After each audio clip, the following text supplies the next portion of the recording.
Good morning, everybody. Welcome back to Crafting and Crime Daily. This is like a Saturday edition. Yes, this is part 2 of the Jennifer Crumley testimony. I did part 1 the other night, where we just sit and listen to her testimony. We're going to have some coffee. In the green room is a full layout. Help yourself to Danish, scrambled eggs, whatever you like. So I'm going to start off where we left off the other day. I thought that the direct examination was finished, but apparently it wasn't. They took like a 5-minute break and they came back. So there's a little bit more of the direct examination, and then we'll get into the cross examination that happened yesterday. If you're watching back on the replay, let me know you stopped by. #replay. Leave me a comment. What do you think? Good morning, everybody. Oh my goodness. So I do want to bring you up to where we're at with the trial. All of the evidence is in, and the closings happened yesterday late afternoon, and they were worth the listen. Like, if you want to listen to that this weekend, let me know, because wow, the defense attorney brought it. She owned her mistakes. She owned, every time she said sorry. She said someone had made a TikTok video of her saying sorry over and over again, which had to be hysterical. So let me say good morning to everybody. Hi, Sue. Welcome. Who's here? Dawn. Hi, Dawn. And Shirley. Hi, Shirley. Lynn is here. Good morning, Lynn. Tia's here. Any liquor? Did you bring the liquor, Tia? Tia brought some liquor, guys. Here, let me get my coffee. I got my gnome coffee cup. Lisa's here, and Rochelle. I keep wanting to say Rhonda. It's Rochelle. Hi, Rochelle. Stop changing your name, Rochelle. Jessica, hello. So if you guys have questions, you want me to stop the video, from time to time, where we want to discuss something that's come up. They're just now getting into the day of the murders. So that's where we're at. I'm going to go ahead and start the video. I'm going to mute myself. Hi, Mickey. Good morning. I'm going to mute myself. Don't let me forget to unmute it, okay, when I stop the video. All right, let's get into it.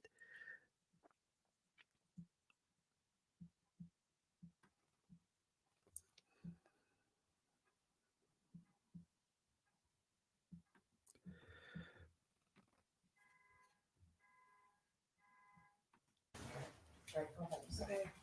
All right. You ready? Okay. We were talking about the meeting at the school, and I think the jury's heard a lot about that meeting. Okay. So I'm going to fast forward. You go back to work, right? Yep. We saw the exhibit of you walking back in. Correct. Okay. We heard Amanda Holland testify about how she gives you some advice. Do you recall her giving you advice? I don't.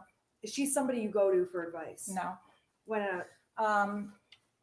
We were never like friends outside of work, and she was Andy's administrative assistant, so it was just formalities really with her. We didn't really have anything common. Her child was real young. I had a teenager. Okay. All right. I want to go to the time where you heard there was an open shooter. The jury's already heard how you heard about that. Okay. And we know you got in your car, you drove up to Oxford, right? Correct. Okay. We heard about the description of that caravan. Did you see that caravan? Yeah, I joined it, a black SUV, and that was my fastest way to get to the school. Okay, so you actually were a part of that with all the law enforcement officers all headed up. Yep, I just kind of jumped in. What is that? Wow. Pier Road? It started on 75. I work at Square Lake and Telegraph, so I got 75 from Square Lake there, and it was well before the M24 exit. I would say about a quarter of a mile. The tractor was backed up. Okay. Now, you sent a text, and if you need to see it, let me know. You sent a text to your son that says, "You can talk to us." Why did you send him that? After I left the meeting, I knew that he was sad about things, and I just wanted to let him know that he can talk to us about anything. Just wanted to make sure I opened that door. Just let him know that we're there for him. We love him. Okay. And he said he loved you. Do you recall that? I do. Okay. Was there anything unusual about that? Yeah, he's at that age where it was hard to get "I love yous" back out of him.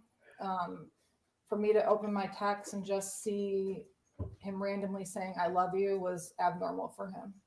Okay. Did you think anything at that point? Um, no, not right at that point. I think I said text back "I love you too." I don't remember. I believe I did. Yeah. Okay. And later in the thread, you say, don't do it. So when you hear there's an open shooter at the school, I want to know in your mind, what do you believe is happening? Well, my husband had called me when I was still at work, and he said there's an active shooter at Oxford High School. I can't get a hold of Ethan. And that's when I opened my phone and I saw the "I love you" text. And then I texted him, "Are you okay?" In the process of it, I was getting my stuff and running out the door, letting my boss know that I had to go to my son's school. It was on 75 when I was trying to get to the exit, that my husband called me and he asked me where I hid the bullets, and I told him, and then he said the gun is missing. So instantly I'm like, oh my gosh, he's got the gun. I didn't actually think he was at the school shooting it. I thought maybe he walked home and got the gun and was in the field by the school. I didn't imagine my son actually going into a school and shooting. And then when we got more updates, I was like, oh my gosh, he's a school shooter. He's going to kill himself, because in my mind, that's what school shooters have done. They've killed themselves after. So I yelled in my talk to text, "Ethan, don't do it," because I thought he was going to kill himself. At that point, did you think Ethan had killed anyone? No, I didn't even think he shot anyone at that point. Well, that was going to be my next question. Did you believe he injured anyone or shot anyone, did anything? No. I thought he was going to kill himself. Okay. So you find out the gun's missing. So you do think he's got the gun, but is going to turn it on himself. Right. Okay. So where did you, at that point, you went to the substation? I think we saw the video. Yeah. My husband had called me when I got close to the house, and he said the substation just called and they want us to come down there. They have my son. And so I picked him up on the way and we drove to the substation together. When you say picked him up, picked who up? My son was in custody, basically. The Right. So who did you pick I up? picked up my husband. I'm sorry. Okay. You picked up James. Okay. What was going through your mind at this point, going from picking James up to the substation? I don't know. I asked my husband, I was like, "Is he alive?" And he said, "Oh no, we're going down there." I didn't really know what to think. I was kind of it was kind of hazy. It was kind of, everything was a little surreal. I still didn't believe that he actually shot anybody or was in the school. I just knew that there was gunfire. I didn't know the extent of it at all. So when you're at the substation, did you asked them about fatalities? We saw it on there. That wasn't at the site. Oh yeah, I did. Okay, but you didn't get an answer, right? No. At that point, were you thinking that anyone was injured or that anyone was hurt? He did say there was injuries, and at that point, my mind went to, we can handle injuries. We can handle injuries. I went into kind of like go mode, like, what we have to do. My son's arrested. I did not think there would be any fatalities. You didn't think there'd be any injuries? No, I didn't think there'd be injuries. I didn't think there'd be anything, but I just went into that mode. Like, we can handle injuries, and we can figure this out and go from there. Okay. We saw the interview at the substation. Yes. I'm not going to go through all that with you. Okay. After that, you go to your house. Is that correct? Correct. And the next thing, police are at your door. We were at the house for a minute, and we were putting some hot water on the oven, on the stove. My husband walked out back to the side of the house. I saw him walk towards the end of the driveway through my kitchen window. I was sitting in my kitchen on my phone talking to my dad, and I realized My husband was gone for a little bit longer. I didn't see him walk back. So I walked out the front door of my house. And what'd you see? There was a bunch of officers with guns drawn on me. Have you ever been in that position before? No, I have not. What did you think when that happened? I don't know. I remember just dropping my phone and putting my hands up and then being handcuffed. It all happened so fast. It was shocking. Okay, we saw you sit in the car with James with the handcuffs, right? Correct. So we don't need to go through all that. No. After that, we saw a video where you're sitting in the car and you talk to police for a long time. There's a lot of long pauses in it, right? Right. Okay. I'm not going to go through that whole video right now, okay? But if there's something you need, you can let me know. During the substation meeting, while you're with Joe Bryan, Judge, this is direct examination. I'm What, where, I'm when, what asking a happened? question. I'm just putting us in a space. I'm going to ask a non-leading question. Okay.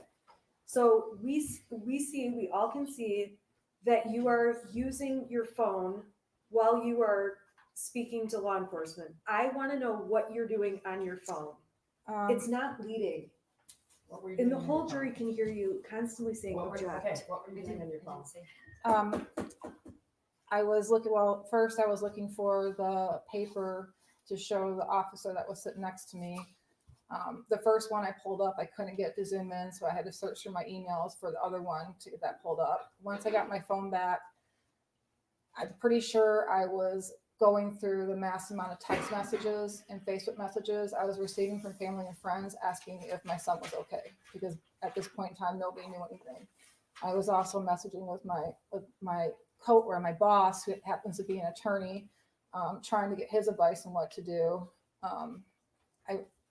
I was on my phone, I'm not going to deny it. I was probably looking at text messages and Facebook messages and just trying to get updates on anything. Is that the same or different when you're in the back of the patrol car? What do you mean? There's a point where you're in the patrol car by yourself. Right. Okay, you've got your phone. Tell us what you're doing on your phone at that point. I now was messaging with my dad a lot because I had dropped the phone when I was talking to him and I got arrested. So I was filling him in what was going on. I was also messaging immediate family members and close friends that my son was okay, but he was the shooter. So that's mainly what I was doing. What was your state of mind like at that time? I don't know. It was pretty numb. I didn't really believe. I had a hard time. I don't know. I was numb. I didn't really believe like everything was happening the way it was. It was surreal. My mind was in all different places.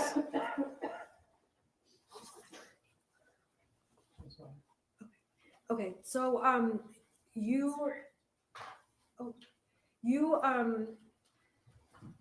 when did you find out there were fatalities?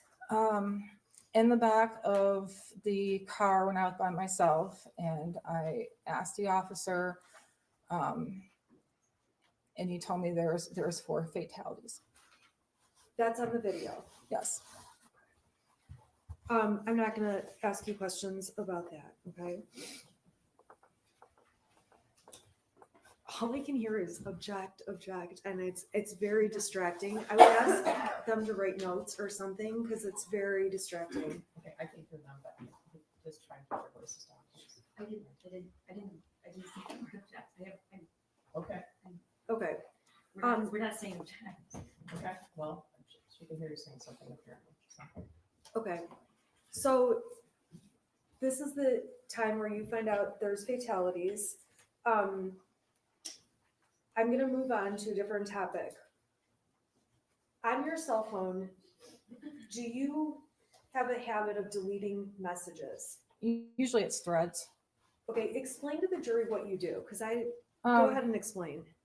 Well, on Facebook, I do a lot of Facebook Marketplace, so I get a lot of messages. What's Facebook Marketplace? Where you buy and sell things.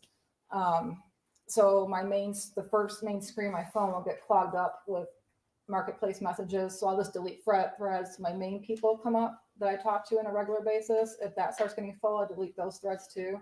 Same thing with text messages. I delete threads until the main people I talk to are up on the main screen, so I don't have to scroll down to find them. Okay, so is that a habit that you started that day, that month? When did you start doing this deleting texts thing? Pretty much when I got a cell phone. I've always done that. Okay. Did you go out of your way, in this case, to delete like certain messages? Not intentionally, no. And so when there's a message they say you deleted that indicates the gun was locked, do you recall deleting that message? No, I completely forgot I sent that message. Or unsending it, I'm sorry. No, I don't remember. Okay, there's another message that is unsent talking about we did everything right, that kind of thing. Do you recall unsending that message? No. Okay. So when law enforcement got found that there was a lot of deleted content, does that surprise you in any way? No. And you don't dispute, you've seen a lot of text message threads that have been admitted. You agree those were a lot of the messages going on, is that right? Right. And a lot of those are what were deleted. Correct. Okay. So after you're interviewed, there was a point where the police tell you and James, you guys need to leave the house. Is that right? Yes. Where did you guys go? We went up to, the first time we ended up going to the Holiday Inn Express and sitting in the parking lot trying to figure out what was going on, waiting for them to call us. Was there a point you had to go back to the house? Yes, they called us to come back to the house. Did you know why you're going back? They told us that the search was over and they just wanted us to come back to the house. Okay, so when you got back to the house, what happened?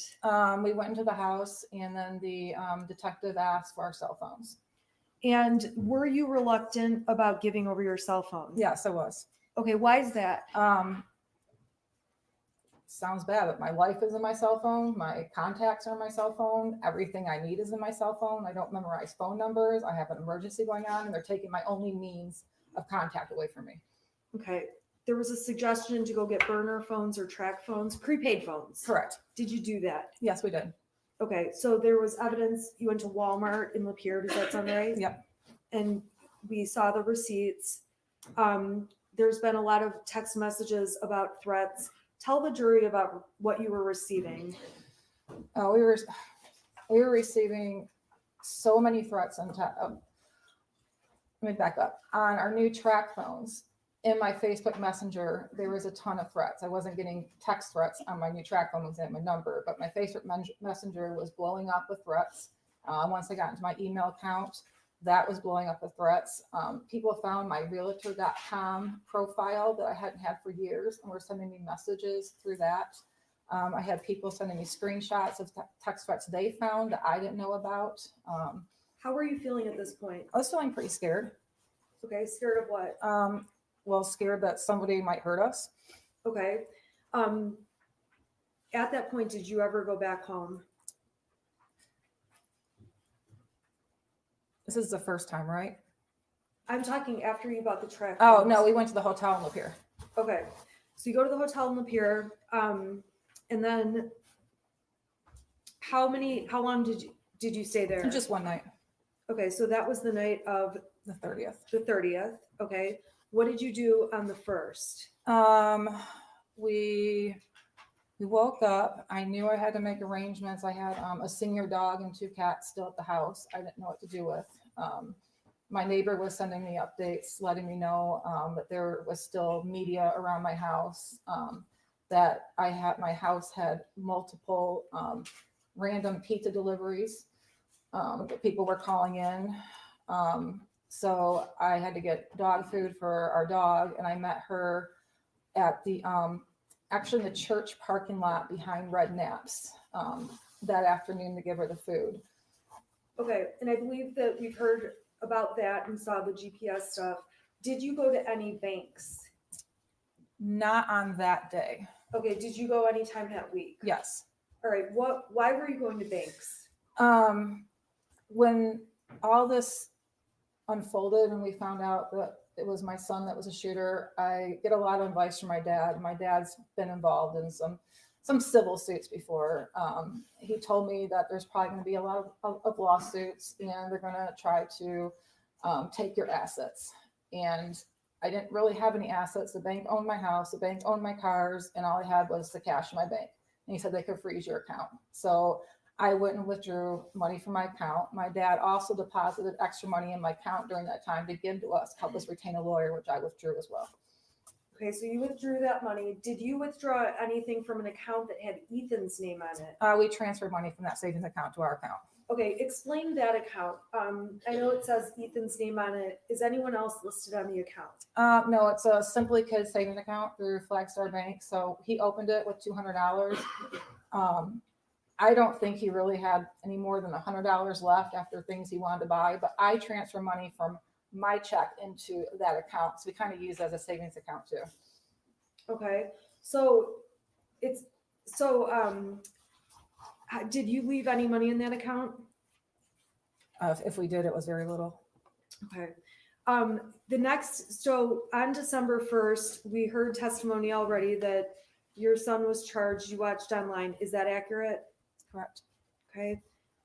We heard on the 1st, did you guys stay at the hotel in Lapeer or did you go somewhere else? No, we went to the extended stay in Auburn Hills. Okay. Why is that?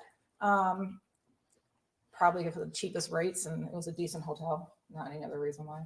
Okay. So how long did you end up staying at the extended stay in Auburn Hills? We ended up staying there for 2 days. Okay. And then we've heard testimony that charges were going to be announced at some point. Did you know when charges would be announced? No, I was kind of following the news articles, trying to get updates. My cousin was sending me a lot of texts, saying, I think they're going to charge you too. We didn't think I would get charged, maybe my husband, because the gun was in his name.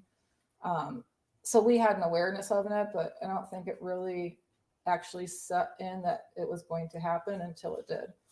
Okay. So we heard testimony that on December 3rd, you end up at an art studio. Explain to us what was the hotel? Extended stay in Auburn Hills. Correct. Okay. Tell us all where you went. How do you get from that hotel to the art studio in Detroit and why? Give us the rundown. So we ended up going to Owasso to get our normal cell phones. We couldn't shut down accounts. Why couldn't you shut down accounts? Because the two-factor authentication. So I was sending a text message to my old phone number I didn't have. So I had my employer yelling at me to shut down my LinkedIn account, my Instagram account, because I had my employer's name all over it. So we had to get cell phones with our old numbers on it to get that back. Were you trying to deactivate Facebook and stuff too? I already deactivated Facebook. My husband needed to deactivate his Facebook. I had to deactivate LinkedIn and Instagram, and I couldn't get into my email on my burner phone because of that two-factor authentication code thing. Okay, so you guys went to Owasso and Yes. got what? We got regular cell phones with our old numbers on it. Okay. Then what? Then it's when Andre, my friend, called. Is there any reason you went to Owasso to get those phones? Yeah, we didn't feel safe in the local area. Okay, so you drove like the hour they testified. Okay. All right, so then what? So my friend Andre, who owns the art studio, called and was checking in to see how we were doing, and he wanted to stop by our hotel. It was the night of the 2nd. So he actually came to our hotel that night, and he invited us to come to his art studio the next day just to be around a friend, he wanted to buy us sandwiches. He wanted to show us art studio. He's just a really nice guy that was just offering a friendship during that time when we didn't know what was going on. So that's how we ended up going to the art studio. Okay, how did you get to the art studio? I drove. Okay, drove what? I drove my car, and with my husband left our other car at the hotel. Okay, so we've heard about how one car is like left at this hotel. That's because you guys went together to Correct. Detroit. Correct. Okay. Did you know you were going to get charged at that point? We had heard they might announce charges sometime that day. Okay, but I want to know, did you know you were definitely being charged at that point? Oh, no. Okay. So you tell us what happened when you got to the art studio. I think we saw him show you where to park. Is that what happened? Yeah. Why did you park where you parked? I was parking close to the dumpster, and he told me to move away from the dumpster because people like to throw stuff out there. So I moved. He showed me where to park, so I wasn't taking anybody's parking space or blocking the dumpster or any of that. Okay, so then what did you guys do that day? He showed us around the building, and then we went to the art studio. Andre had a business meeting, I think at 11 o'clock that day, and so he left the building for a little bit. He came back after charges were announced. So he came back when we found out we were getting charged. He brought sandwiches back.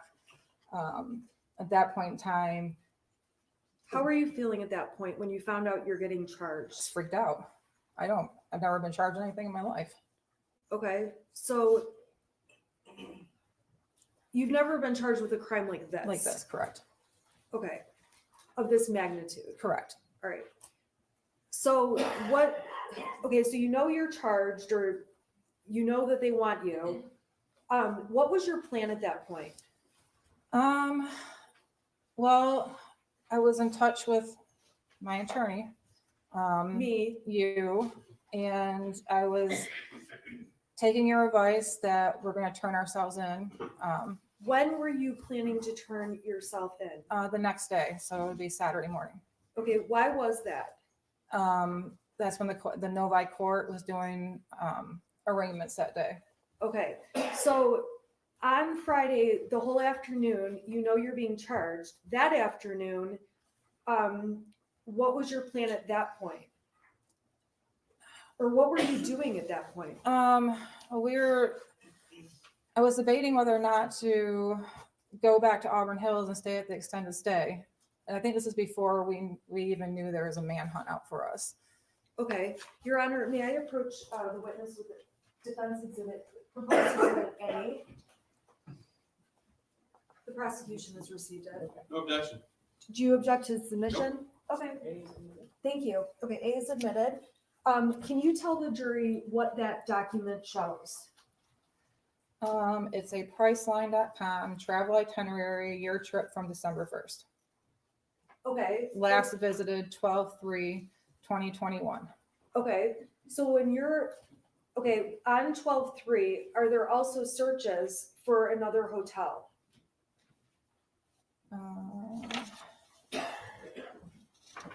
I think so.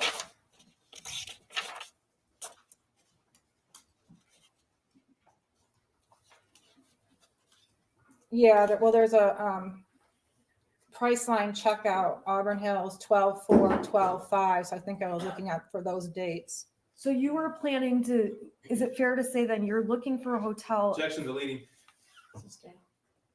All right, so that exhibit, what does it tell you about your plans for 4/4 to 4/5? To be in Auburn Hills, extended stay.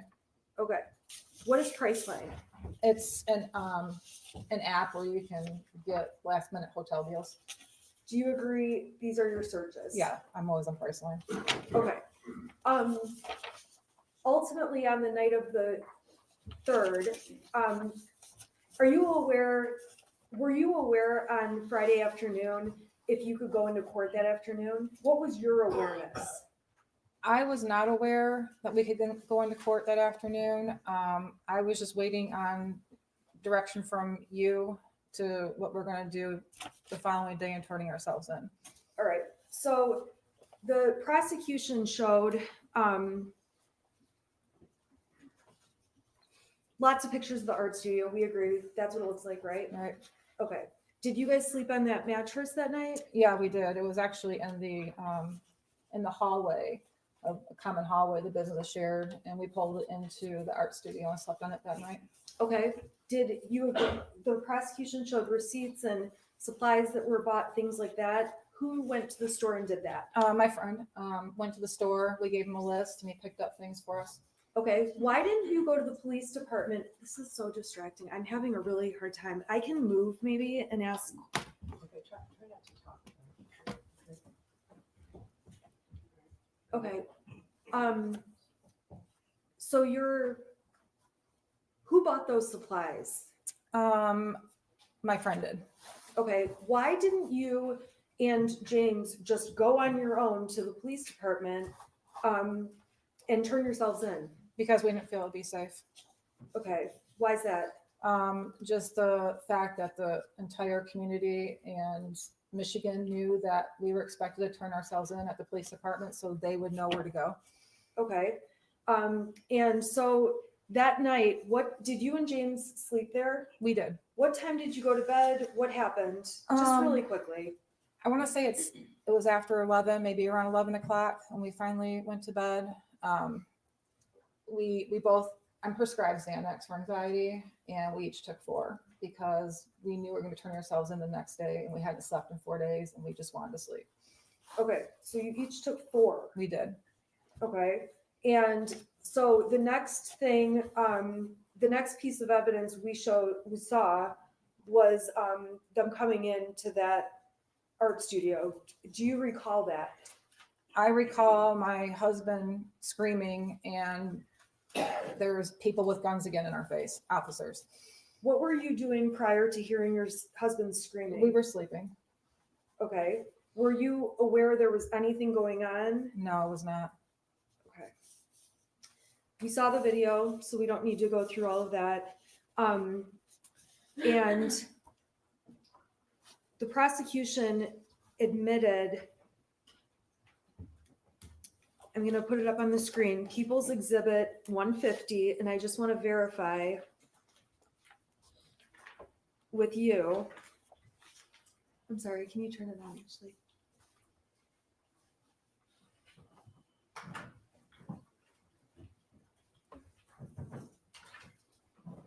Okay, do you see it on your screen? I do. Okay, what is that That's an alarm we set for, or I set for the next morning, for Saturday for morning? Saturday morning, correct? Okay, do you recall why you set it for 6:30, 6:45? Is there 2 alarms or 1? Yeah, there's 2. Okay, why did you set those alarms?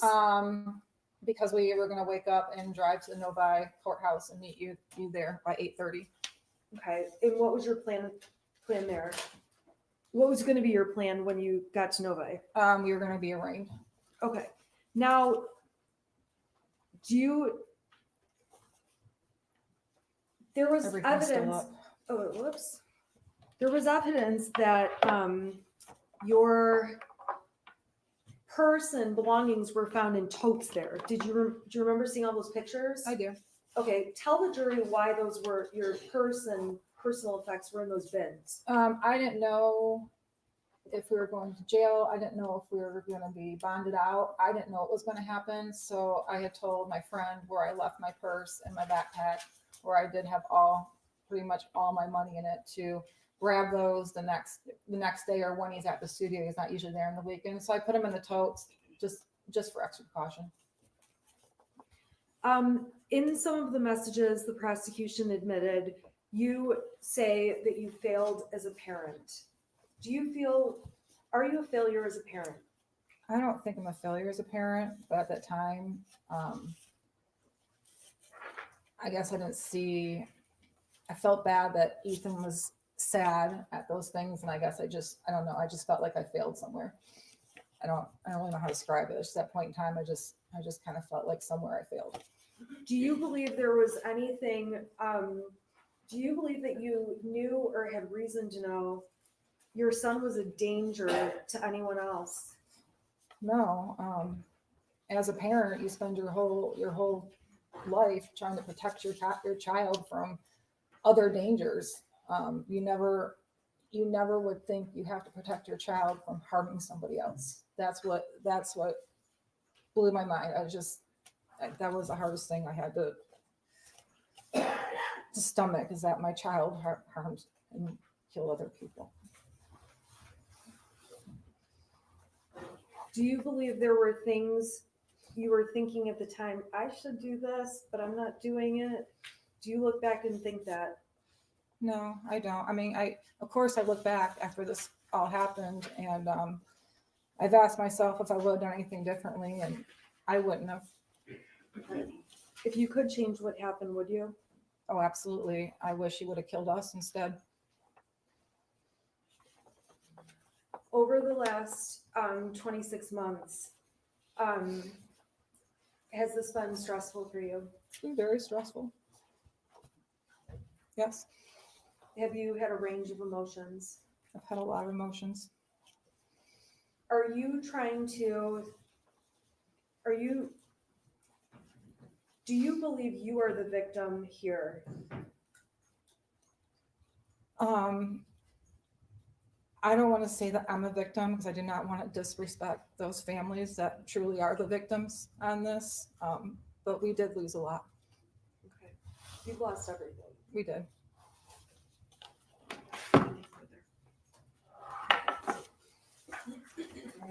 I'm gonna have you, come back tomorrow morning at 8:30 in the morning.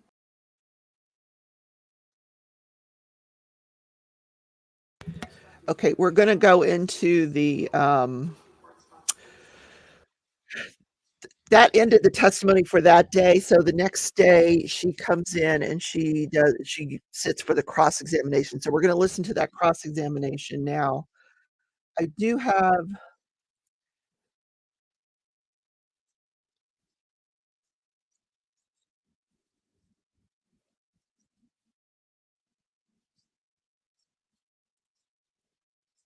let me put this back in. Watch the news, do not read a newspaper. All right, hold on. You guys have been really great and we appreciate it. I'm gonna switch the video.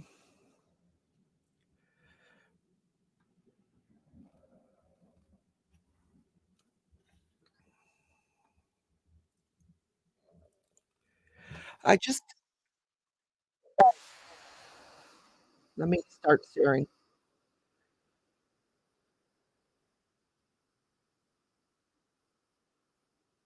UMBLEY. Go ahead, Foster. Thank you. Mrs. Crumley, I'd like to talk to you about your vigilance as a parent. But before I do, I want to make sure that you understood the oath that you just took. I do. Okay, you understand that you took the stand under oath, and you have to tell the truth. I do. You understand that was the rules yesterday as well. Correct. All right, we're gonna come back to that. Now, you have been described by your attorney as a hyper vigilant parent. Correct. Okay, do you agree with that? I do. In fact, you called yourself a helicopter parent before. Yes, I was. So you told us that you spent a lot of family time together. We did. Now, I'd like to talk to you about what your digital footprint shows, Okay. what the evidence on your phone shows. Okay. Now, it's true, you agree with me that having horses is quite a time-consuming hobby, It can be. okay? It was for you, It can be. and that's what you said yesterday, Yes. okay? And you were at the barn for between 3 and 5 times a week, More like 3 times a week. 3 times a week Yeah. for a couple hours a trip? Correct. Okay. It's also an expensive hobby. It is.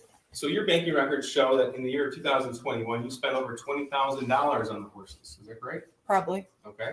And that's not including cash. That's just from Capital One and Flagstar Bank. Correct. In fact, you told a coworker that half of your salary basically goes to the horses. I might have. Yes. Now, except on rare occasion, you didn't bring your son with you to the barn. He was not into horses. I would ask every time I went to the barn, but he didn't want to go. So the answer was no. No. Okay. And at least as far as your horses being boarded with Kira Pennock from June of 2021 to November of 2021, your son never went with you. Is that correct? I think he went once when my in-laws were in town and we met them at the barn. Okay. But there was nothing stopping you from taking them. No, he just didn't want to go. Okay. It's a family atmosphere. It can be. Okay. Like the Halloween party that you had, that was for families. Yeah, most of the kids there are young.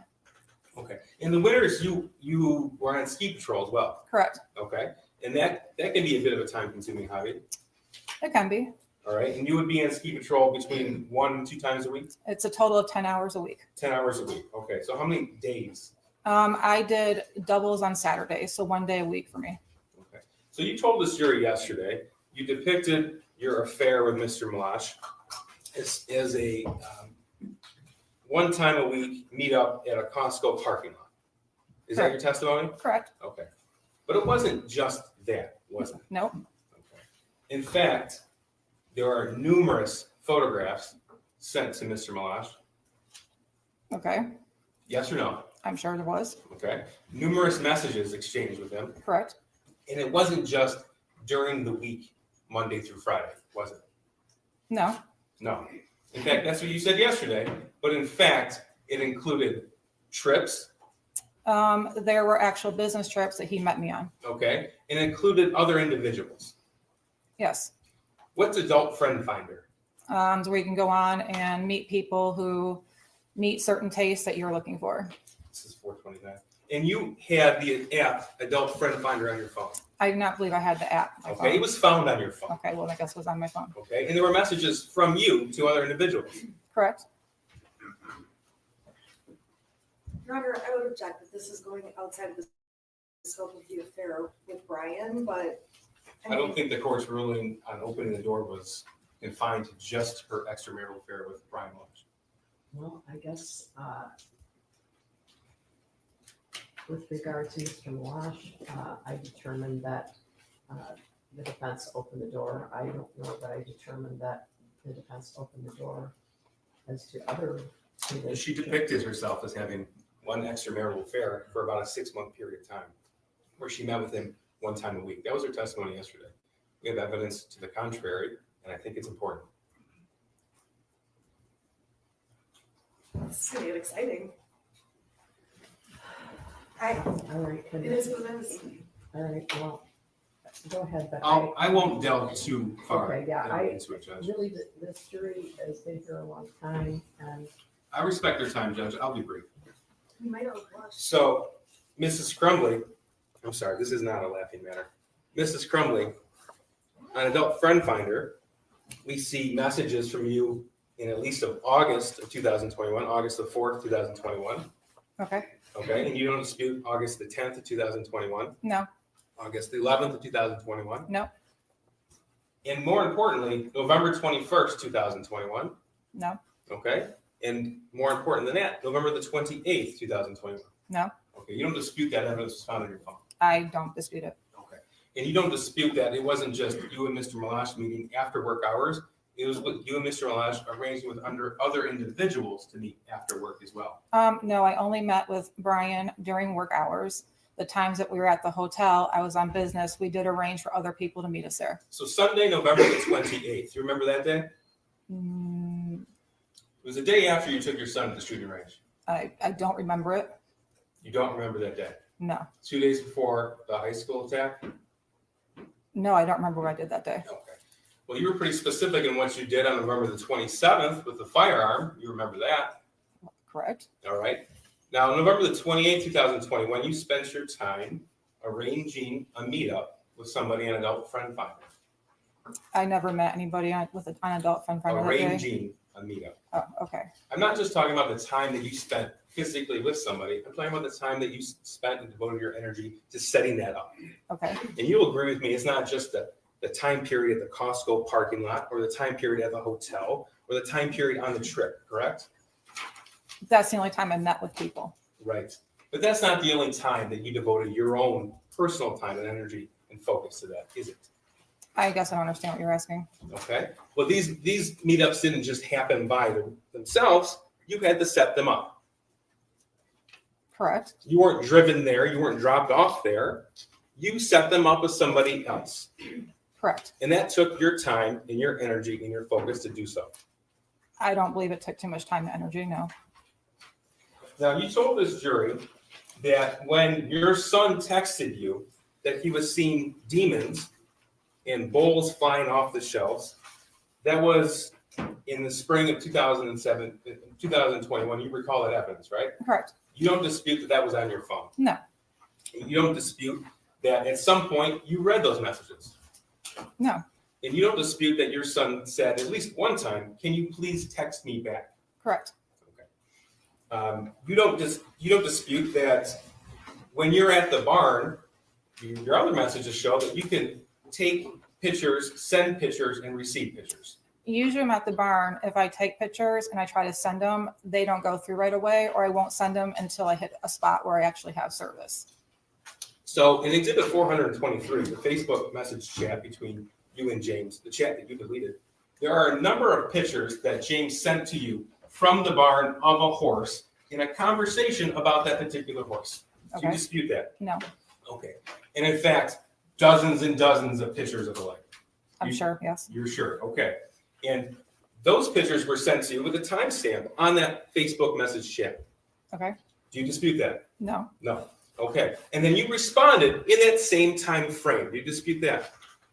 no, No. So that conversation with that picture that was taken at the barn was occurring while one of you were at the barn. I'm sure it was. Okay. Now, you don't deny that your son wrote in his journal that he asked his parents for help. You don't deny that evidence that was admitted. No, I don't. Okay. And you don't deny that he wrote in his journal that he now had access to the 6-hour 9mm handgun. I do not deny that. And you don't deny that the 6-hour 9mm handgun was in fact the murder weapon.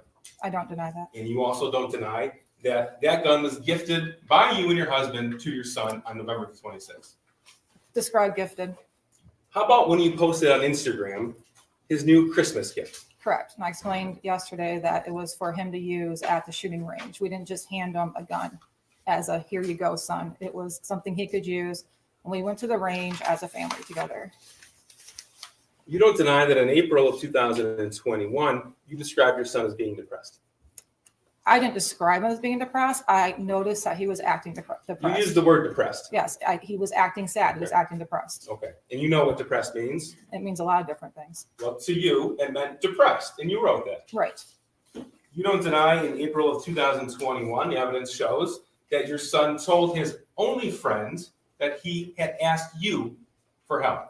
No, I don't deny that. Okay. And you also don't deny that he told his only friend that you laughed at him. I do not deny that. Now, yesterday you told us that you took those messages in the spring of 2021, which, by the way, is at the same time you started your affair with Mr. Malash? Around that time. Okay. So in the spring of 2021, when you sent those messages, or when you received those messages, you indicated it was messing around. It was. It was messing around. In your mind, messing around. That's what your testimony was. Yes. Okay. Even when he said, can you please text me back? I didn't see his text message, so I didn't text him back. Even when your phone logs show missed calls? Can you ask it again? Even when your phone logs show missed calls from your son in that time period? No. Now, you said yesterday about these messing around texts. You agree with me that there's no indication in any text message, either between you and your son, or any Facebook message between you and your husband, in any of those exhibits, in fact, anywhere on your phone, that indicated that any of those messages were a joke. No, there weren't. There weren't. And we're talking about hundreds of messages between you and your son, and thousands of messages between you and your husband. Correct. And you don't deny that you never once took him to see a therapist or counselor. No, I did not. You did not. Now, you testified that, actually, Mr. Malash testified that you would meet during work hours, and we've established that it wasn't just confined to work hours, but we're permitted to leave as you please. Correct. Okay. And your boss actually testified that no problem if we needed time off. Correct. If you had a family issue, no problem, you can go. Correct. If you were sick, no problem, stay home. Correct. Okay? In fact, you could work from home on an as-needed basis. Correct. In fact, on November the 30th, you didn't even ask your boss if you could leave. You just told him you were leaving. Correct. And you told him when you were coming back. Correct. And you told him when you were coming back after receiving a phone call from the school asking for an immediate meeting. Correct. Because that was at, what, 10:05 a.m.? Around that. Okay. Now, had you ever been called, you have the TV on, please, Mr. Blaine?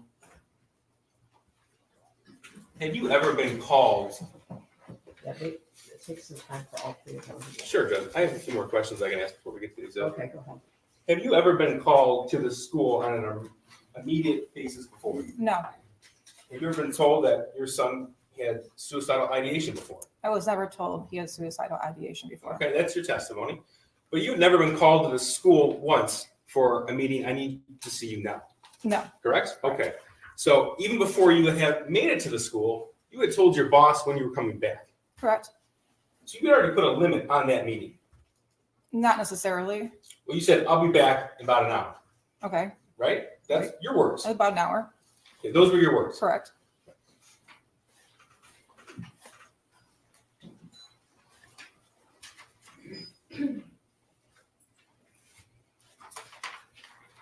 This is Exhibit 74. Do you see it? No, she doesn't. Oh. It's not on here. That's.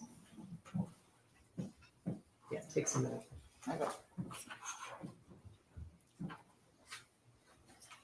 Is it? Yeah. Can you see it? Yeah. Okay. This was sent to you. So Sean Hawkins called you at 9:24 in the morning, correct? Correct. Okay. You called him back at 9:27. Correct. You had a 5-minute phone call. Correct. And then in that phone call, he texted you the picture with it was drawn out. They emailed you this original picture. Yeah, he texted me the modified one and then later emailed me this one. Later as a 9:32. Yeah, like after I asked him for it. You looked at it. I did. Okay. You told us yesterday you found it, I think your quote was a little concerning. What struck you about this? Originally, when I saw the modified one, I was kind of angry at my son because we just talked about his missing assignments in geometry and his E the night before.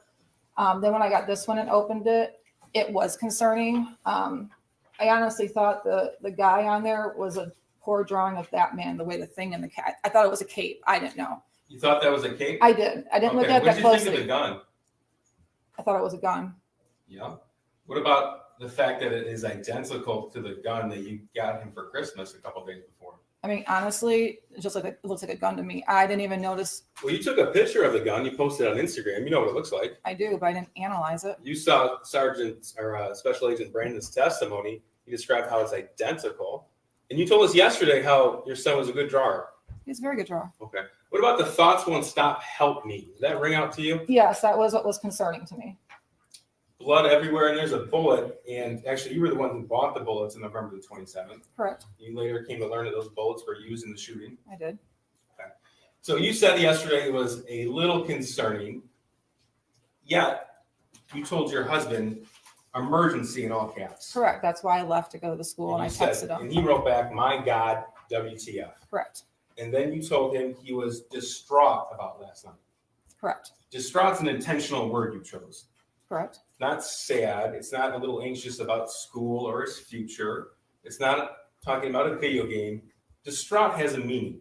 Correct. And you chose that word to send to him. Correct. So you went to that meeting, and this was November the 30th of 2021. And at that point, you'll agree with me that you knew prior to that day, the November 26th purchase day, that your son was wanting to get a 9mm. That's what you said yesterday. Yes, I knew that they were talking about getting one because they had Okay. rented it in the past. And you knew that he had shot one in the past. Yeah. Okay, and you knew that a 9mm is significantly more powerful than a 22.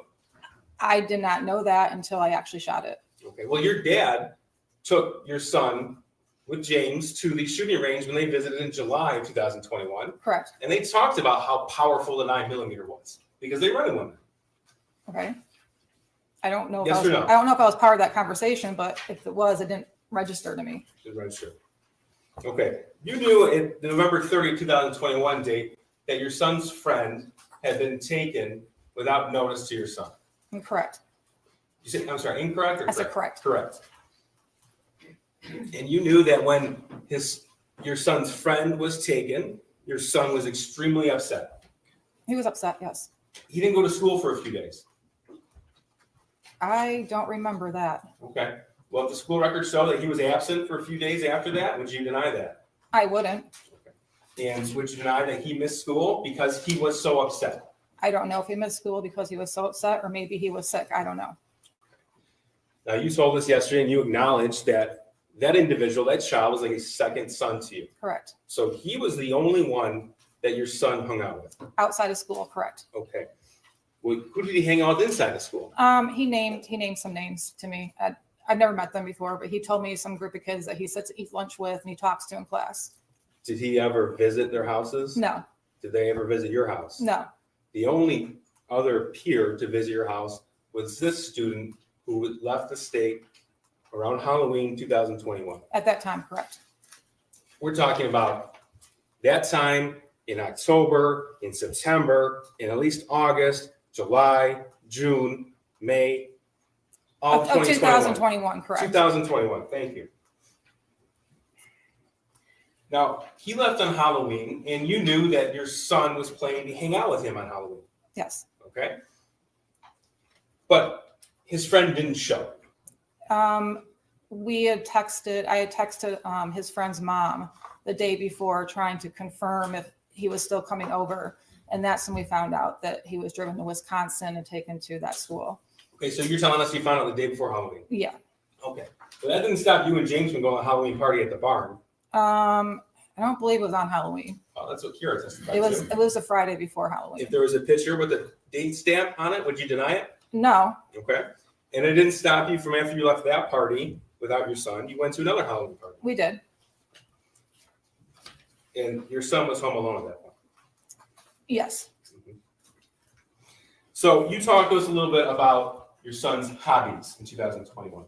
But in November of 2021, so we'll start with November the 1st, 2021. You know that those hobbies were non-existent. And I'll go one by one. Okay. So you told us about bowling. Correct. Bowling the team wasn't in session at that point in time, was it? No, I think actually at that time he decided he didn't want to do bowling that year. Okay, so he stopped bowling the He did. sophomore year. He did. And it wouldn't have been bowling season anyway. I guess not. No. So one hobby you talked about yesterday, that was not in existence in November 2021. Correct. But we did still go to the bowling alley with him. And you said that he worked, but would you be surprised to learn that he only worked a few shifts post-COVID? No, not surprised at all. Okay. So he wasn't at work every day. No, he worked Tuesdays and Thursdays and sometimes Saturday mornings. Okay. But not very often. No, not very often. A handful of shifts post-COVID, which of course, March 2020 is when things shut down. He was working on a weekly basis. And you knew that he didn't have any friends. That's not the right way to put it. I knew he had friends, but no, he did not have many You had friends. never met another peer his age who he refers to as a friend. He actually had friends that used to come over prior to 2021 that he was still in contact We with. went through defense exhibits yesterday from 2019 to 2020. I'm talking about 2021, at least from the time period where he sent you a message that he saw demons in the house. Right. In 2021, the only friend that came to our house was the one that was Right. on the thing. So you knew to be true in November of 2021 that he had no peer support. I don't know what he had in school. He told me he had friends in school that he talks to. Okay. You never met him. No. Okay. And he didn't have any clubs at school he was a part of. No, not that year. So you told us yesterday that your son wanted to design video games. Correct. Okay. He wasn't in a robotics club or a coding club at the high school. He did take a coding class prior to 2021, and he was in a robotics after school activity in middle school. Talking about in I'm just telling 2021. you, he's been in that before. Now, despite what you have called yourself as a vigilant parent and a helicopter mom, you never decided in at least November of 2021 to look at his phone. No. Okay. That's despite what happened in the spring of 2021, right? What happened in the spring of 2021 did not concern me. Okay. Now, the one thing that seemed consistent with your son, to you at least, is his desire to obtain a weapon. Is that right? I wouldn't say that, no. He had a consistent desire to obtain a weapon. Not to me, he did not. Okay. You didn't know about the 9mm? Oh, I knew about it. Okay. You didn't know about the 22s? I knew about them. And in fact, you posted on Instagram that he got himself a 22 Correct. in June of 2021. Correct. And from that time up until the November 26, 21 purchase, he was wanting to get a 9mm. I know him and my husband had discussed getting a 9mm. I'm not part of those conversations. But you knew about it. I knew, but not that he was so, however you described it. I said he consistently had a desire to obtain a weapon. I know they consistently talked about it. Correct. Okay. You didn't just talk about this is a gun. You talked about how he wanted the gun. You don't deny that. Oh, no. In November 26, you said you weren't there for the gun purchase. No, it's not. Okay. But are you telling us you didn't know it was going to happen? I did not know they were going to the gun store that day. No. Okay. But you knew that you were going to eventually get him a 9mm. No, I did not know that. Okay, so you're telling us that that was a surprise purchase to you? It was surprised to me that they went to the gun store that day. Okay. It was not surprising to me that they purchased a gun that day. And it didn't upset you that it bought a gun? No, it did not. It upset you that it cut into your Christmas tree shopping time, but it didn't upset you that it bought a gun? Correct. And you told us that it was, in your words, James's responsibility to take care of that gun. Correct. Now, you don't deny that, at least according to the cell phone evidence, the photographic and video evidence, you're the last adult to have possession of that gun. Correct. You were with him at the range on November the 27th. Correct. You saw your son shoot the weapon. Correct. You saw him shoot the last practice round before the shooting on November 30th. At the range? Yeah. Yes, correct. You saw how he stood. Honestly, that didn't mean anything to me at that time until this whole case came about and I've learned what a shooter's stance is. So He knew how to use the gun. yes, he did. Okay. He's used one before. In fact, he showed you how to use the gun. Correct. Okay. And the stance he took, you saw from the Oxford High School video, was the same. You saw that, right? I don't know. I can't compare it. I don't know. But you entrusted this responsibility. Will you agree with me that owning a firearm involves a great deal of responsibility and trust? I do. Okay. And you entrusted this responsibility to your husband, James. I did. If you look at Exhibit 423, that's the Facebook chat thread between you and your husband. It's pretty clear you didn't trust James with much. Would you agree or disagree? Depends on what you're talking about. Okay. Well, you didn't trust him to get out of bed on time. Correct. You didn't trust him to cut the grass when it was time to cut the grass. He would cut the grass when it got to a length I didn't like. I didn't trust him. You didn't trust him to update you on his whereabouts. There's a reason behind that. You didn't trust him to not turn off or turn on the Ring camera in your home. Correct. You didn't trust him to keep track of your son. Oh, I trusted him to track my son. In those messages that we'll see in Exhibit 423, asking him, where is your son, over and over and over again, does that signify trust or distrust to you? That was when my son was walking home from school. Not that I did not trust my husband with my son. Okay. And you didn't really trust your husband to hold down a job. It's not that I didn't trust him to hold on the job. He had a hard time holding down one after COVID. Okay. And in those messages, you are constantly asking him about work, how much money he's making, and what he's doing to obtain employment. Correct. Okay. But this is the person you entrusted with a deadly weapon. I did. Why did you buy the Patriot defense rounds? Where are the, oh, those are that's the ammo. That was the ones my son told me to purchase. I didn't know anything about it. I'd asked him and he told me to purchase them. So you told the jury yesterday, I think you repeated it again today, that the gift was for target shooting only. Correct. Okay. Yeah, you bought 100 rounds of ammunition Correct. and you only shot 50 while you were there. Correct. And those 50, at least according to some statements you made throughout the investigation, you put somewhere. The box of them, yes, I did. I hid them. Now, on November the 27th, when you came home, you posted pictures of the gun and targets to your Instagram account. Correct. And then according to the location data, your location data, you left. I think that's when we went, well, I don't know. I must have, yeah. Okay, well, you don't deny that. I don't deny Okay. it. And your husband, James, was gone all day, according to his location data. I think so, yeah. Okay.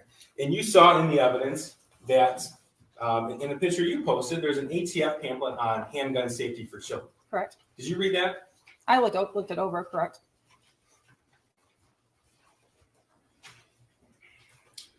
Now, on Exhibit 74 here, I want to get back to this meeting for now. Exhibit 74, you don't deny that you could have left work for the day.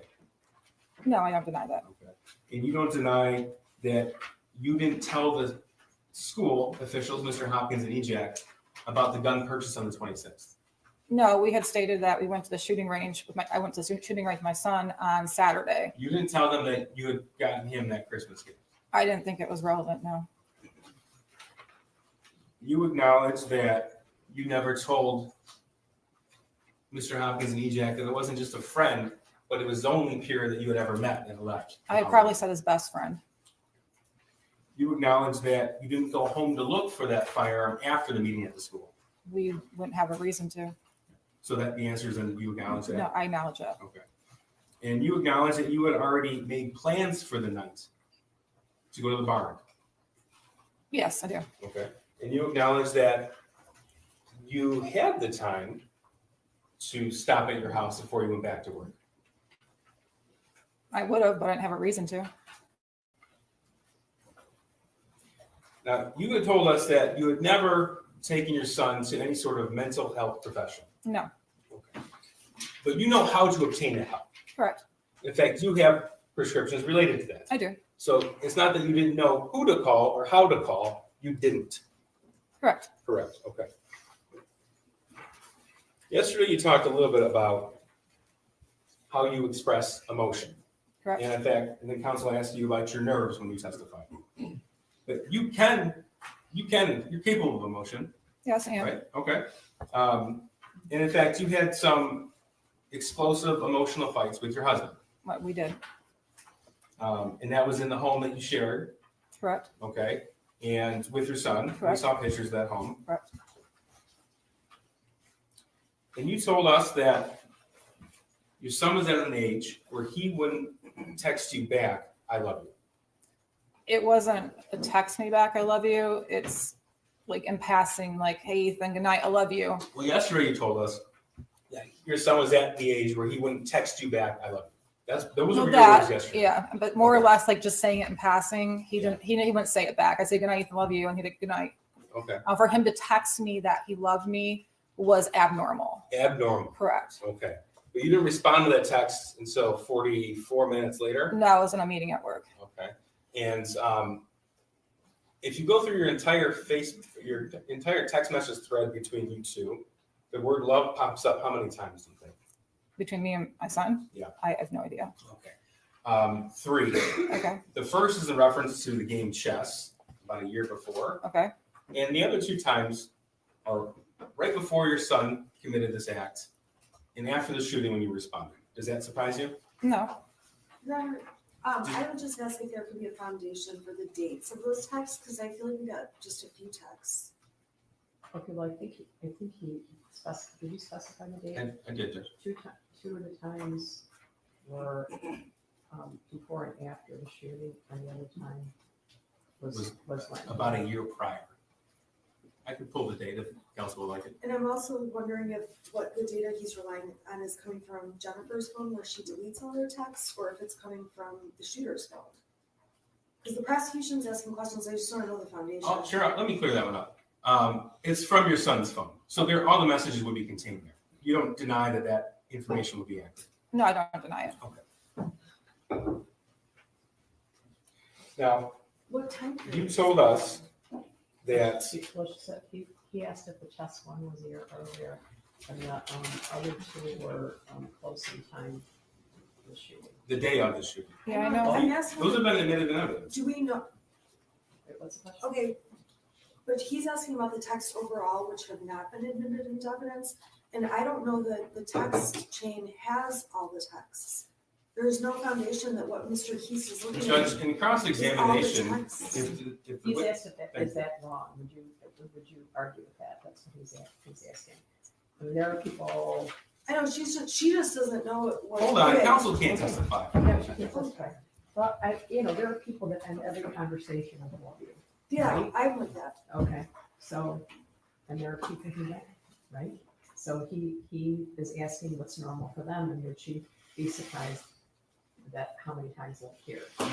Yeah, I'm just asking, I get that, and I get that it's not common. I'm just asking. what Judge, this is period- argument. I'm just Council can asking argue what whatever she wants to. period of Okay. text this is But from. Well, you have redirect. Okay, well, she doesn't know what he's even basing these questions on. is my How, point. okay, Well, it is inappropriate for council to Okay, she suggest can that say I don't know. she or does not know. She can say I don't know, or she can also say I don't understand the question. She Okay. can say that too. Mrs. Crummett, if you don't understand the question, ask Mr. Peace to clarify it. Okay. All right? All right, thank you, Judge. Now, yesterday, Mrs. Crumbley, you talked about going into planning mode. Yes, Okay. And that was in reference to counsel asking you about emotions and how you express emotions. correct. So I want to talk to you about your planning mode and your priorities from the time that you were arrested. Okay. Now, your phone calls were recorded from the time that you were arrested until now. Do you know Correct. that? You Yeah, know that, I right? knew that. You know that, okay. And your priority on your first phone call, December the 4th of 2021, was on your animals and the cash recovered from the art studio. Do you deny that? I don't deny it. Do you deny that it wasn't until 10 days later and 14 calls later that you even mentioned your son? I was, Do you deny it or not? I don't, but I was under the impression that I couldn't mention him because I could get flagged at the jail. Well, you mentioned him in later conversations, I did. okay? In fact, in one, a year later, March 25th of 2023, you said he just needs to man up. Do you recall I that? do not. Okay, do you deny that you said it? It sounds like something I would say. In December 2021, your concern was about a GoFundMe. Do you remember that? No, I do not. I'm going to play this for you. Ms. Williams, can you have the volume up, please? Is this submitting as an exhibit? This is impeachment, Judge. Very nice.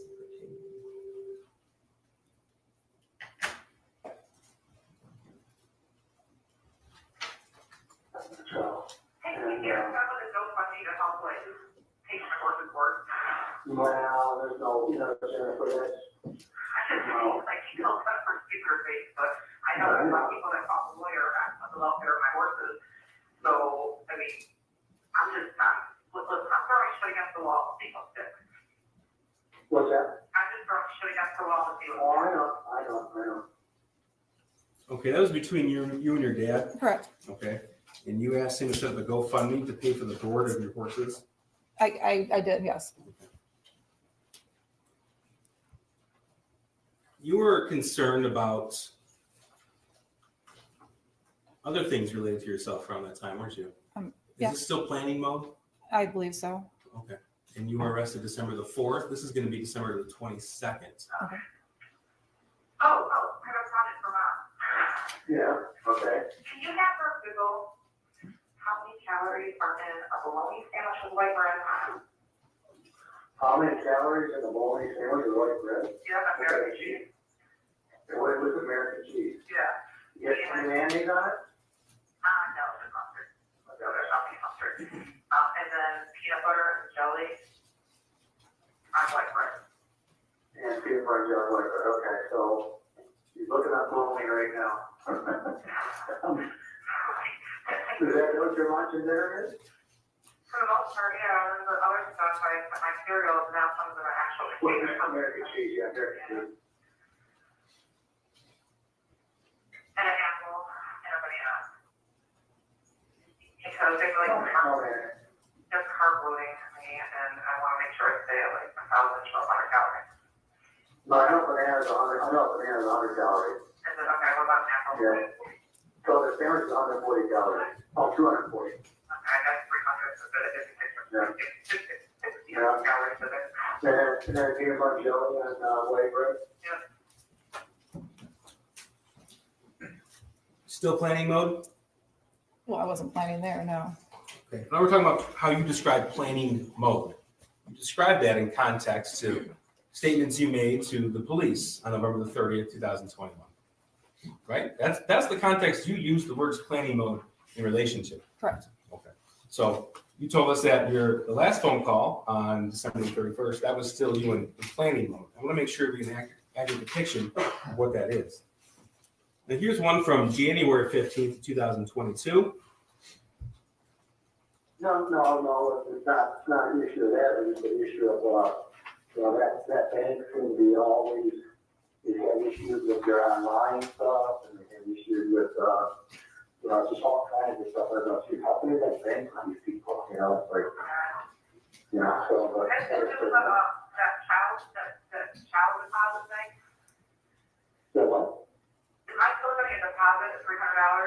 that child thing the government does? You know, I don't, I haven't, I just got, cause I lost access. For some reason, I don't know if I told you, but I had access, well, I had access basically to view only. And it's hard to see everything on there, and then also I lost access, and it took me, I lost access like a couple days before Christmas. Yeah. Okay.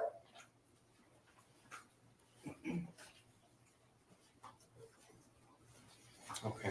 Is that still planning mode? We were talking about filing my taxes if you played the whole thing. You were asking about your child tax credit, Correct. if you're still gonna get that $300. My dad was doing my income taxes for me.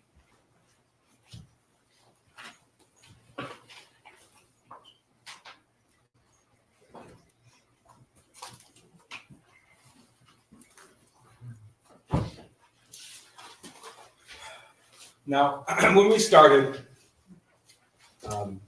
we confirmed that you understood the oath that you just took, Correct, and the same oath you took yesterday. correct. Okay. And you don't deny that you had $6,000 in cash in your purse the night you were arrested? No, You don't deny that your purse with the cash and 4 cell phones were in a plastic tote? correct, You don't deny that that plastic tote was contained in a different plastic tote? correct, You don't deny that your backpack with clothing items was found in a different plastic tote in a different area of that studio? correct, And you don't deny that you knew you had been charged with involuntary manslaughter. correct, In fact, as early as December the 1st, 2021 at 6:10 p.m., you were talking about how you're being charged with involuntary manslaughter. That was what I was being told by a family that was texting me. That's what the charges might be announced as, correct? Okay, and one is to Mr. Malash. There's a text to your cousin about you are being charged with involuntary manslaughter. You don't deny receiving that. No, I don't, That's Wednesday, December the 1st. correct, Right.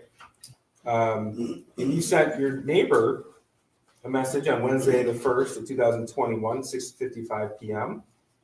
that you were reading, they may charge us. correct, Okay. And December the 2nd, 2021, you wrote, they're saying involuntary manslaughter. correct, Right? You don't deny that? No. And of course, you looked at different news articles about that the next day yeah, and later on that day. And then you texted, after all of these messages and news articles, on December the 2nd, 2021 at 2 p.m., we're fucked. You wrote that to Mr. Malash. correct, Okay. And then you wrote announcing charges at noon on December the 3rd, 2021 at 8:17 a.m. correct, And you wrote that to Mr. Malash, you wrote that to Kira, you wrote that to your dad, right? Correct. Okay, so you don't deny any of that. no, Okay. Now you told us yesterday that you popped 4 Xanax? I did, Okay, and your husband popped 4 Xanax? correct. You said you went to bed about 11 o'clock. It was around that time, Okay. And the evidence that we have admitted show that you set your alarm for 6:30 a.m. and 6:45 a.m.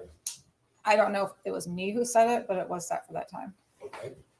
And from the evidence, it shows when it was set too. correct, Okay. And it was set a little after 11 p.m. okay, correct, Yes? Okay. So yesterday you said, I want to say it was after 11 about going to bed. I want to say it was after 11, maybe around 11 o'clock when we finally went to bed. I prescribed Xanax for anxiety, and we each took 4 because we knew we were going to turn ourselves in the next day, and we hadn't slept in 4 days, and we just wanted to sleep. The question was, okay, so you each took 4? Your answer, we did. And the next question was, okay, so the next thing, the next piece of evidence we saw that was coming in that art studio, do you recall that? Your answer, I recall my husband screaming, there's people with guns against interface officers. Question, what were you doing prior to hearing your husband screaming? Answer, we were sleeping. Question, okay, were you aware that there was anything going on? Answer, I was not. correct, That's your testimony. correct, Okay. And you know when you say something that isn't true, it's called a lie. Correct. Okay.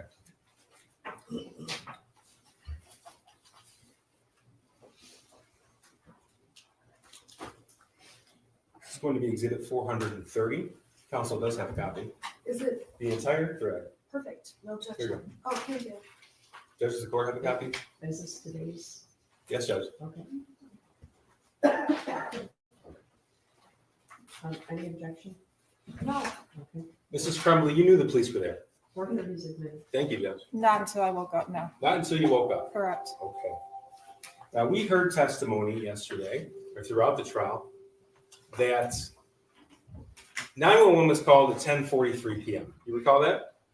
Yeah, I saw in the video, correct. Okay, and on the video, the first officers arrived before 11 p.m.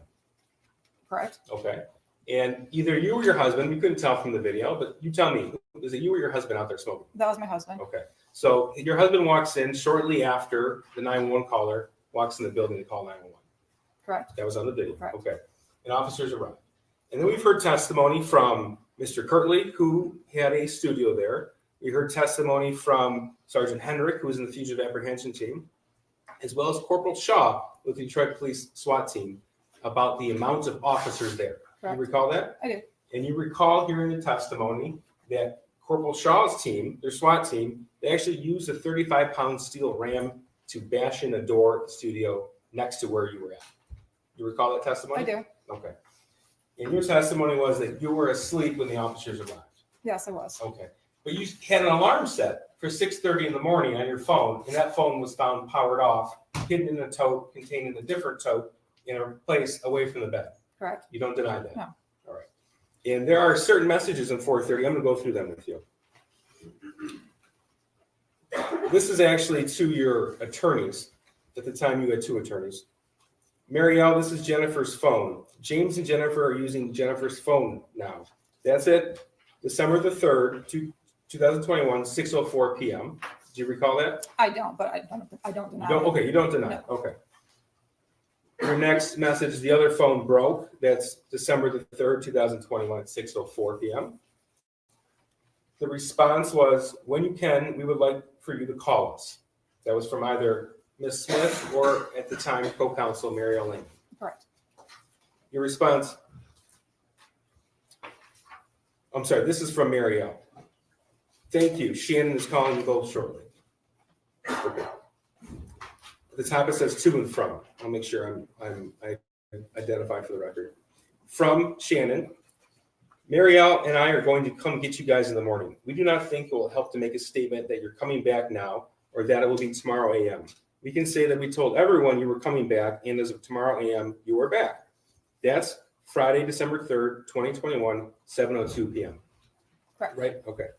So that's after James had already moved the car around and backed into the parking spot. I believe so. All right. From Shannon, we can show them that everything we said was going to happen did happen.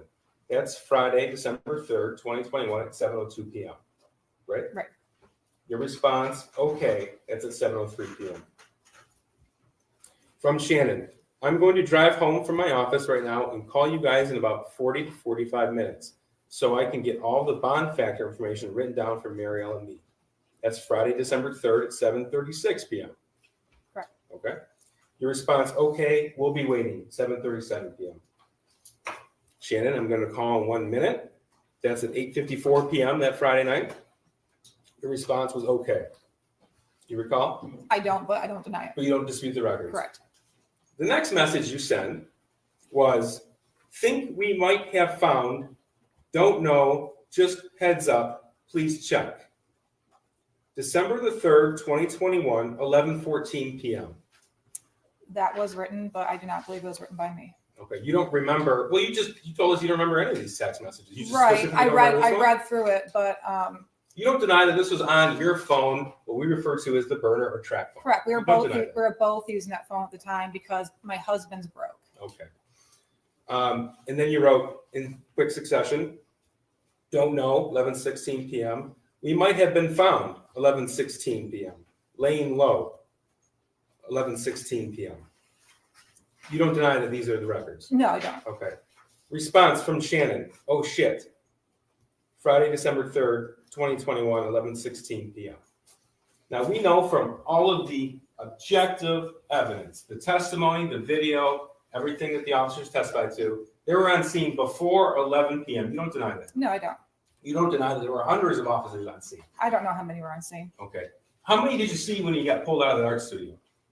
Honestly, I don't know. It all happened so fast. I knew there was more. There was a few. There was more than a few, but not. You saw the body hundreds. camera footage. Right. Okay.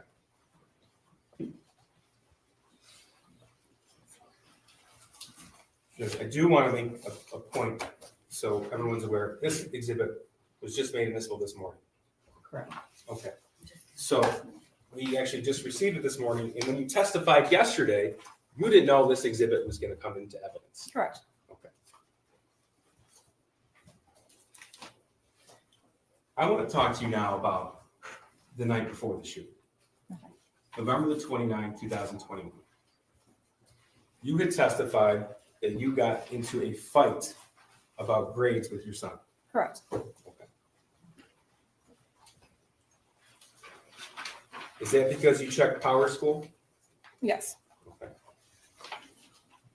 During that fight, did you lock your son out of the house? We did not. You don't deny that he was outside of the house? He did. He did walk out of the house. He was upset. Okay. You told us that you took his phone. We did. That's not true, is it? It is true. On We took November the 29th, 2021, your son filmed a 19-minute video while he was outside describing what he was going to do the next day. What time was that taken? 10 o'clock. I don't know if he got it back. I know we took the shooting range away and we took his gun away. So I don't know if he got it back. Okay. Now, all of the times that you were at the barn, there was nothing stopping you other than you told us he didn't want to go, right? Correct. There's nothing stopping you on November the 30th, 2021 from taking him home. Correct. Nothing stopping you. You know, actually, I want to go back to what you just said. You took his gun away. We took the shooting range away. You said you took his gun away. No, I said we took the shooting range away.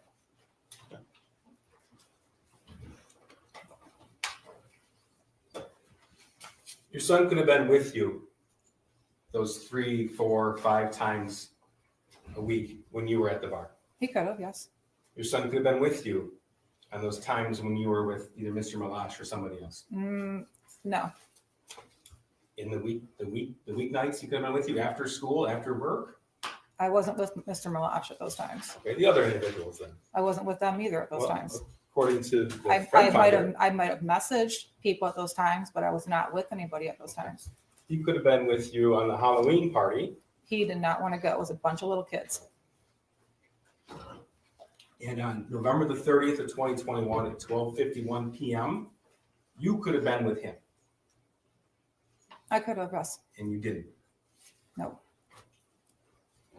Nothing further. Regret. Thank you. Mrs. Crumbly, I just have two areas of questions for you. Mr. Keys played some recordings. Who were you on the phone with in those recordings? And my dad. Okay, so you asked a couple of questions about calories, and then what was the other one? I guess the child tax credit. Okay, how often did you speak with your dad? During the summer, it was every day. Then went back to work. It was just on the weekends. They're both teachers. And how many hours a day do you spend with other people? Sometimes it's none. Sometimes it's when they walk by my cell, I'll talk to them, but I'm locked down 23 hours a day. I get 1 hour out by myself. I talk to my clergy lady legally, so I see her. Sometimes I talk to the church priest, or I'll talk to my attorney, but it's about the most human contact I get. So I guess one of my questions is, when you do talk to people, you talk about, are there more conversations than just those? Right, there are. Okay. And then that night on December 3rd, going into the 4th, after 11, there was one phone being used, is that right? Correct. Whose phone was being used? It was my burner phone. Who was using the phone? My husband was using the phone. Okay, were you also using it? No, I was using my other phone. So he started using my burner phone. I used the one with our regular phone number to do anything on. Okay, so these messages are from the burner phone Correct. to myself and Mario. Correct. So the ones after 11 o'clock, so at 11:17 or whenever these texts came in, what were you doing? When I saw the video of my husband going to the car and having a cigarette, I knew I was probably sleeping at that time because I did not like us not being together after what happened to us on the 30th when the police came to our house. So if he went out to have a cigarette, it was without me, it was most likely because I was asleep. Okay, when guns were in your face and we saw that on the video, before that, had you been asleep? Yes, Are you absolutely sure about that? I'm positive. Okay, I have no further questions. Thank you.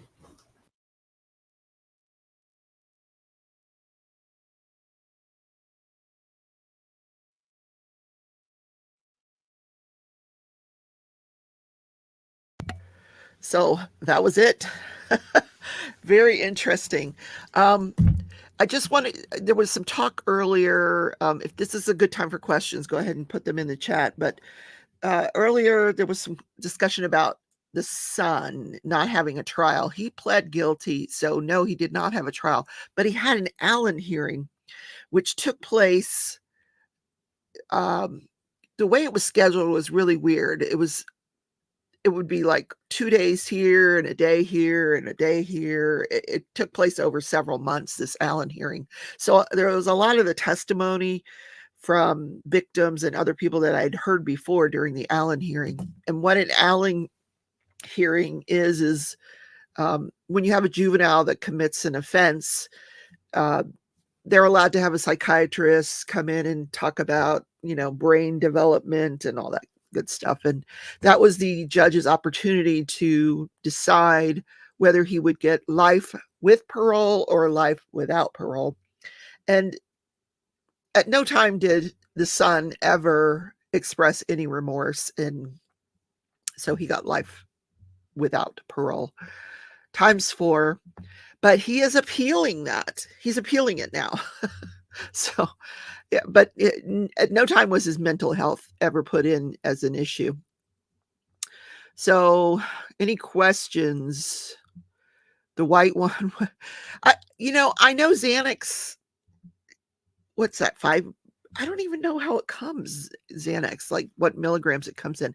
I took Xanax a long, long time ago, and I remember I had to go for a biopsy of my thyroid, and I took 2 that day, but I can't even imagine taking 4. Good gravy. So I imagine once she got to the jail that night, she probably slept really well on the bench they put her on. So mommy and daddy made me do it. Oh, okay. Jerry knows the dosages. 0.25, 0.5, 1. Yeah, I think you're probably right, Jerry. How can they put the question of his mental health now?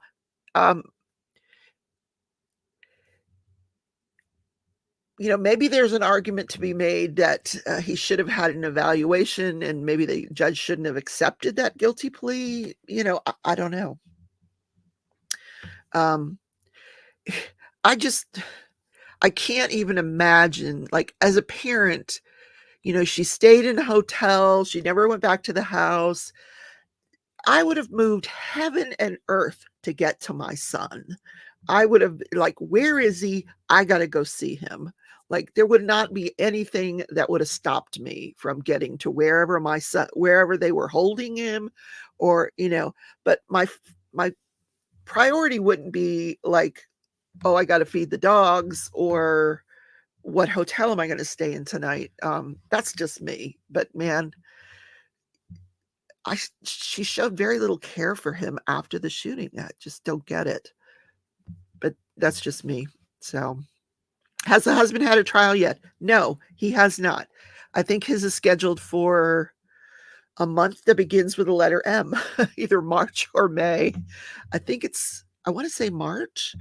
When they first were arrested, they had this attorney that you're seeing now, Shannon Smith. is that her name? Shannon Smith, I think. And her partner. And the judge made it clear to them that, these two lawyers work for the same firm and cannot represent you both. And they waived that. So these two lawyers represented both James and Jennifer at first. And when I found that out, I said, oh, this is never going to last, because they're going to start pointing fingers. And I was right. So what they had to do was, I believe Jennifer had to sign a waiver to continue with the lawyers, knowing that they might have information received from James. But James has a different lawyer now.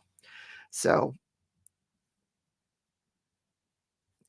maybe it was her actions to cope what was going on, denial. Yeah, I don't know. And I don't know. I don't get it. Man up. Yeah. Yeah, but I mean, I don't know that they gave him, did they say they gave him a Xanax? I know they gave him a melatonin. The dad gave him a melatonin, but I don't know that he gave him a Xanax. But I could be wrong about that.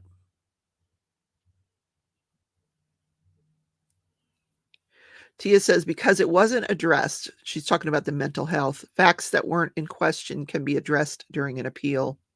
Yeah. I don't know if he's appealing his plea, or if he's appealing, I think he's just appealing the sentence. So Tia says, his defense, hey, I'm just the stepdad. She's cheating on me. I don't have a job. I'm going through my own mental health issues over here. Oh my God. When he asked, when the prosecutor asked her if she could have taken Ethan with her when she met with Mr. Meloche, I almost fell off my chair. Why would you take your 15-year-old son with you while you're having an affair in the Costco parking lot with your friend that you found on Find a Friend now? Like, I can't even. That whole Costco thing, I can't even. Oh my God. It's crazy. Oh God. Yeah. Yeah, that was a stupid question. So, but I mean, I think what I'll do now is I'm going to put up a poll.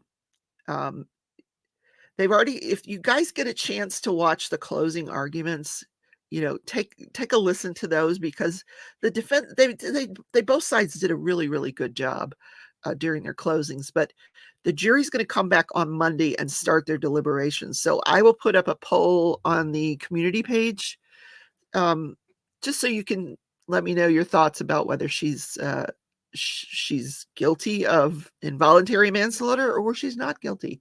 So the question really is, was it reasonably foreseeable on her part that he would kill somebody with that gun? And I'm going to go with yes. That's just me. Because like I said earlier, I can't get past that daggum math paper and nobody checking that book bag. Oh, the dad's going down. No, I think they're both going down. But here's there's a maximum sentence for each charge of 15 years. So if I guess worst case scenario, they would each get 60 years in jail if they're found guilty and the judge runs the sentences consecutive.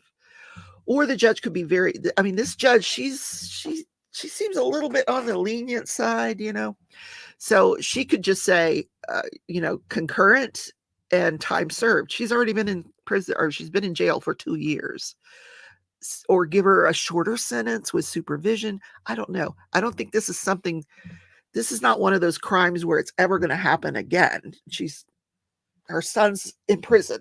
So, I don't know that she's a danger to the community by being out of prison or out of jail. She's a sorry excuse for her mom. She's guilty. Her horses were more important than her son. Well, Who spends $20,000 a year on daggum horses? I feel like I spend $20,000 a year on dog food. $20,000 a year on horses.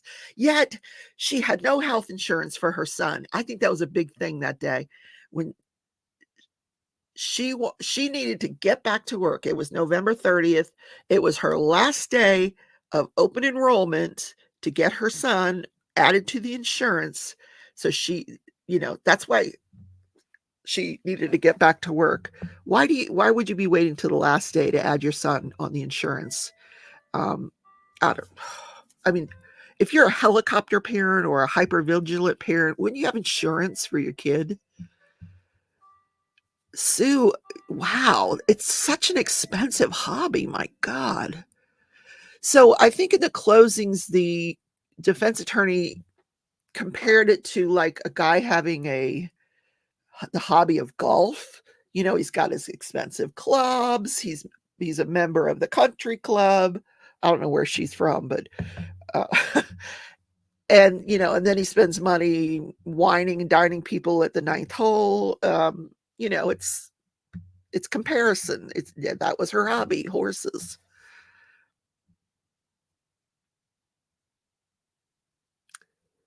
Shirley says, I believe that, and she just paused before she answered him, being deceptive. Well, trying to cover her butt. That's what she's trying to do. But I don't think she came off very well as a witness. She doesn't garner much sympathy. That's for sure.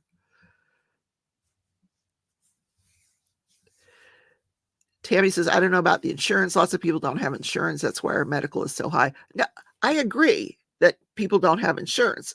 I agree with that. And her husband had lost his job. And he was the one that was carrying the insurance for the son. But if your son is crying out for help and, on this math paper, I need help. Wouldn't you, just whether you had insurance or not, wouldn't you take him somewhere? I don't know. Horses are money pits, Joanna. Tia says, I'm sorry, but there are parents on drugs, alcohol, sexually abusing kids, child molestation, beatings, and punching. These are reasons kids become angry and violent, and I don't see her in that light. Well, just the fact that he's going into 10th grade. Now, he doesn't want to bowl anymore. He doesn't want, his friend is gone. His only friend is gone. His dog died. His grandmother died. He doesn't want to be in the robots club at school anymore. I would have been going, hey, what is going on? But at the same time, I remember my daughter, oh my God, she hung around her entire senior year. I think she wore these jeans that had these bell bottoms that were like, each leg was like this wide, and I couldn't even get them off of her to wash them. And she just hung out on the couch. But I didn't take her to get mental health counseling, but I don't know. Hi, Mary. Helicopter parent, more like a drone from a Wish or Temu. Oh my God. That's hilarious. The Temu version. Willful ignorance. She doesn't acknowledge it. There's no problem. Yeah. Interesting. Joanna says, oh, and Bimbo used a Taylor Swift song to the judge. Band-Aid and bullets. Girl, this lawyer. I thought that was very funny when she threw out that Taylor Swift reference in her opening. And in her closing, she did something that's really inappropriate. You don't put yourself into a closing argument. But she kept referencing how she treats her own kids. I say my, child is a demon or something, I don't know. So she's apparently, this Shannon lady has 3 teenagers at home and a preteen. And she kept making references to how difficult it is to parent. I agree. It is difficult to parent. Shirley said, I did take my daughter as soon as she rebelled going to school. She's smart, made excellent grades. I knew she wasn't herself. See, my son did the same thing. He stopped going to school, quit his job. And you know what I did? Sent him to live with his father. I said, okay, you're going to have a come to Jesus meeting. His dad was a cop. So and boy, his dad straightened him right up. So yeah, I was not a great mother. I'm just going to admit it, but I wouldn't go so far as to buy my children guns. Oh my God.